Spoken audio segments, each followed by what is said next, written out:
Various measures come into force in Wales on Boxing Day, including the return of the rule of 6 for hospitality venues. The Welsh First Minister accused Boris Johnson of being in a state of paralysis over whether to bring similar restrictions in England. We're joined now by Economy Minister Vaughan Gething. Good to speak to you this morning. You're in an interesting position because, of course, you were previously the Health Minister, so you very much had your focus on keeping everybody healthy. Now, I'm sure that's still in your mind, but you're thinking about the economy. We heard lots of process results yesterday, didn't we? A selection of looking at results that we've got in over the effect of Omicron. And there does seem to be that it's significantly less deadly, for want of a better description, than the Delta and previous variants. Has Wales taken a step too far in jumping in with this because it will have a big effect on certain parts of the economy? No, I think we've done the right thing. I think it's a proportionate response to the level of threat that we face. If you look at London, which we think is about a week ahead of us, in this week, they've seen a 30% rise in hospital cases. Now, that's before the impact of the eye-watering case figures we've seen this week has fed through to all parts of our health and care system. So we know that more is coming. And that's the challenge. It's the direct harm to health and care. But it's more than that, Kate, as well, because you have to think about the fact that all those people who have Omicron are going to be isolating and not in work. That affects the ability to run our health and care service, police, fire rescue, but also those parts of the economy that need to function as well, where you really do need to be in work. You know, for retail and hospitality as two obvious examples. So it's all of that picture. And it's whether or not we can intervene to flatten the curve, to reduce the harm, and to make sure that our systems don't get overwhelmed and that the economy can still function. But I suppose those that would argue against these measures would say that you highlighted there that one of the big impacts is people having to isolate because of Omicron. It takes them out of the pool of workers for the NHS. It takes them out of the pool of workers for all those things like railways, everything we've been hearing about this morning. But if we are understanding that it may not be as harmful to the majority of people, is there even a need to isolate? Yes, because even with the less harm that's caused, it's not like having the common cold. There are still people who are going to go to hospital. As I said, London seeing a 30% increase in those people in hospital. And I'm afraid we do know that some of those people won't make it.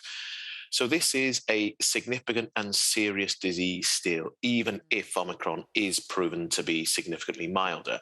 And part of the reason we're having to take these measures isn't just about the severity or not of Omicron. It's because it also spreads much, much faster and it's much more likely to escape the vaccine response. That's why the 2 doses that have had lots of protection against Delta aren't going to be enough against Omicron. And that's the pretty direct public health advice we're getting here in Wales.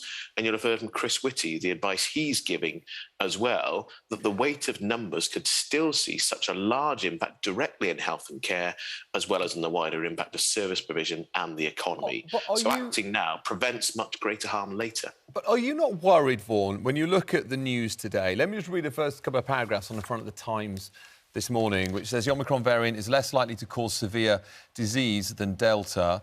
It says it offers support for Boris Johnson's decision not to bring in restrictions in England. The risk of requiring hospital treatment was reduced by up to 64%. Now, a couple of studies reached similar conclusions that have just come out. If you live in Wales, if you own a restaurant in Wales, are you worried that there's going to be a backlash now, that people, business owners, are going to say you jumped the gun, you went too far, you didn't need to do it? I've heard the arguments for why you think it is necessary, but I'm saying, are you concerned that from Welsh business owners, they'll see this and you'll get a backlash? Well, I'm not particularly happy about the measures that we've had to take because I know we'll have a very real impact on people's lives and livelihoods. And of course, I'm concerned about the fact that some people are fatigued and don't want there to be more restrictions and are understandably concerned about how their business is able to run. That's why we've introduced a £120 million business support package. It's why we're concerned about the direct impact on the economy. It's why we think that if these measures are needed for longer than an initial few weeks, we've been very clear that we think furlough will need to be reintroduced to prevent that catastrophic loss of jobs and businesses. But if you look at what's likely to happen over the next few days with a really fast-spreading variant, then we are going to see more and more cases, and the harm we're starting to see in hospital systems in part of England will be seen in every part of the UK. And we've always had this challenge, haven't we? Do you act before significant harm is caused to prevent that harm from taking place, or do you wait until significant harm is caused and then act? And it's a choice, of course, not to make a decision. I think we've made the right choice. And I recognise I'll be criticised and the government will be criticised, but I'm much more interested in doing the right thing to protect jobs, livelihoods and lives as well. And I think that's what our decision here in Wales balances and tries to do. Vaughan Gething, the Wales Economy Minister, thank you very much for joining us this morning. It's 3 minutes... Thank you, Lord. Thank you. Thank you. Thank you. I assume that means Happy Christmas. Yeah. I guess it's a guess, but probably. Yeah. Thanks. I'm sorry, yeah, but if he's gone, what did you just say? Sorry, we don't speak Welsh. What did you just say to us? Yes, it was Happy Christmas in Welsh. And Happy Christmas to you in English, because unfortunately I can't. Take care, everyone. Thank you so much. Thank you very much.